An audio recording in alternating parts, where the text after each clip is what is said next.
Historic high lake levels that we're seeing now. Storms came this spring, which required even more work. Weather was definitely a key there. The only way to prevent that from happening again is to basically do an erosion protection program that involves riprap. Mackinac has a really long and rich history, and it really began when the British moved the fort from the mainland, from Mackinac City, to the island during the American Revolutionary War. Because of the American Revolution, the British were afraid that there'd be a potential attack, and so they moved the fort from the mainland to the island because of this high cliff and because of the great natural harbor. The war, when it ended, turned this property over to the United States, and American troops came and took control of it, and they maintained control until it was attacked by the British again during the War of 1812. We lost it during the war, regained it after the war, and American troops came back and stayed here all the way until 1895. During the last 20 years that the fort was occupied, this island was a national park. Not many people realize that it was the country's second national park. In 1895, when they took the soldiers out of the fort, though, the federal government no longer had a workforce to take care of the park, so they turned the national park over to the state, and it became Michigan's first state park, and it remains a state park today. About 5 years later, around the turn of the century, they began constructing the road around the island, and the road now goes completely around the island. It's 8 miles long, and it is a state highway in Michigan. It's Michigan M185. Interestingly, it is the only state highway in Michigan in which you cannot drive a car. It's always been very close to the water. It is a beautiful path because it is so close to the water, but what that means is that when the water rises like it does every once in a while, it threatens the stability and the integrity of the road. For many decades, M185, before it was M185, when it was just a road around the island, it was just a dirt road. And it wasn't designated a highway until the middle part of the 20th century. That's when it became M185, and portions were paved over time. It's been totally paved now probably for about 30 or 40 years. The thing that people noticed at first is obviously no cars, and there have been no cars on Mackinac Island since 1895. And it's authentic. There are so many authentic things about Mackinac Island.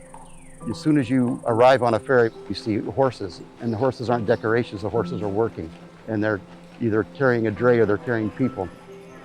You're on an island, so it takes an effort to get here. You're going to more than likely come with a ferry, and sometimes you can fly. The logistics involved in living here, working here, planning any kind of an event here takes planning to a whole new level. Planning becomes exponential because of all the different things that you have to plan for, especially once you get here on Mackinac Island. There are no cars, so that makes the challenge up another step. But it's an exciting challenge, and once you've got it down, it works out very well. So I think pre-planning really goes into a lot of what the islanders that live here go through, certainly what the workers go through, and anybody that's putting on any kind of an event that works there. It's an island of great contrast. It's always been a place that's been very busy in the summer and very quiet in the winter. When it was a fur trade center 2 centuries ago, very busy in the summer as the summer depot, very quiet in the winter.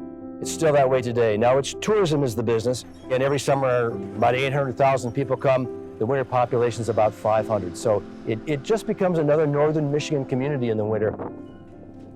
High water used to be what we talked about the most as far as what are the things that are going to threaten a particular season.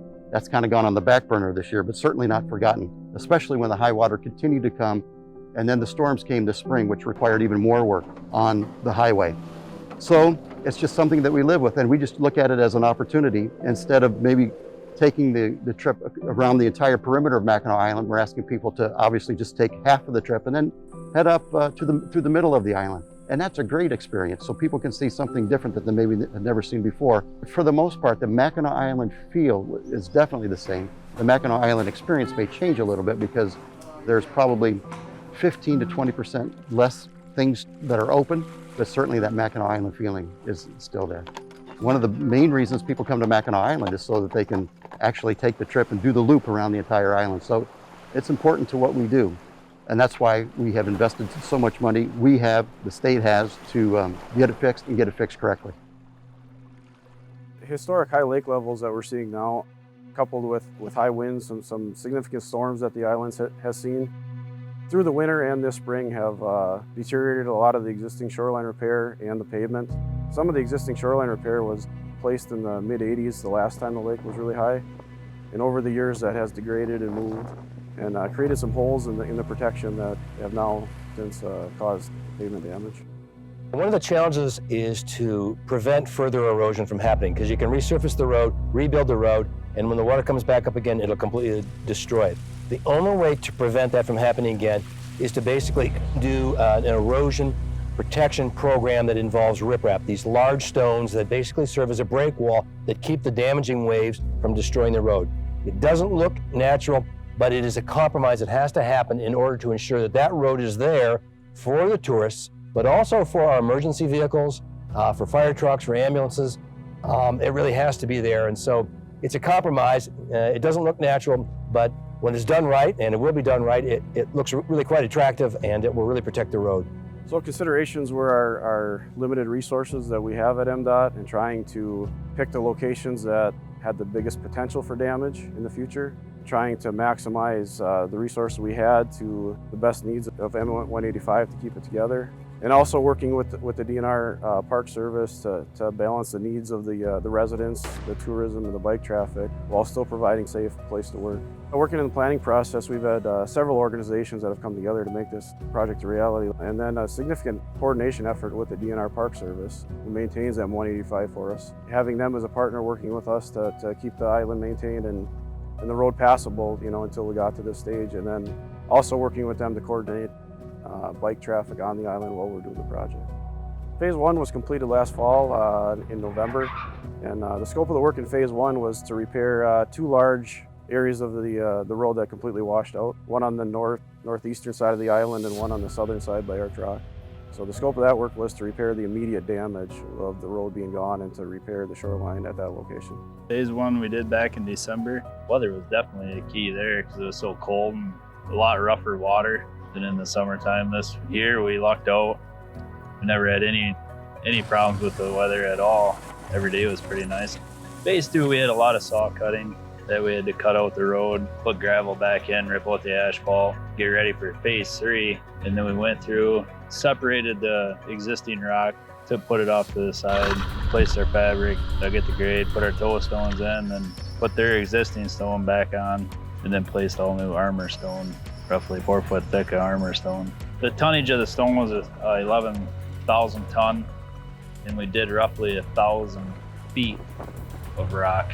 The shoreline stabilization that we chose, the intention is to really break the waves as they roll into the shore, dissipating that energy before it gets to the road. That fix was chosen as the most economical for the resources we had. We did investigate a few other possibilities, but in the end, for the resources we had, we felt this was the best long-term project that we could do.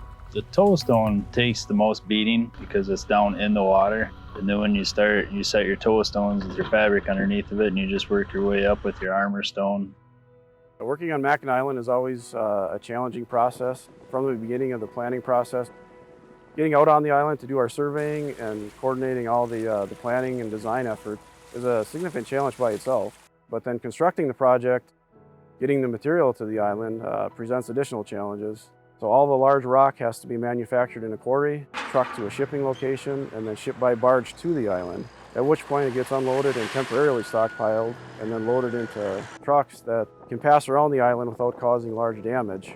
From mainland to Mackinac Island, there's a big difference because you have to truck everything on pretty basically. All the equipment's got to be barged on. All the stones got to be barged over. And then we just can only use one lead to truck the stone to us because there's such a narrow path going around the island. There's no other way of getting out of the way. It's a waiting game, pretty much waiting for stones, the biggest challenge. Mainland, you can put multiple trucks on. It's easier to get your product to you, a lot cheaper to get your product to you. This is the second phase, and then we're working on a third phase to hopefully complete all the remainder of the shoreline repair areas that are needed for long-term stability, to be able to handle this high water and waves that are impacting the shore. And then we'd be looking at paving the road and completely opening at that time. We're currently working to try to do that in 2021. We're trying to secure funding as we speak here, and we're hoping to complete that work next year. When Phase 3 begins, what that means is that we're going to have to close down, once again, M185 on the east side of the island. That's the only way to do it, because that kind of work can only be done during the summer. You can't put asphalt down when it's too cold. So it has to be done when we are otherwise open for the season. So we will work with the community, with MDOT, we'll close the road, and we will communicate to the public that the road's closed, that there's alternative trails that they can take, and we just invite the public to still come to the island, but to please be patient because this work has to be done, and when it's done, they will enjoy a much improved road that they'll be able to enjoy for many, many decades to come.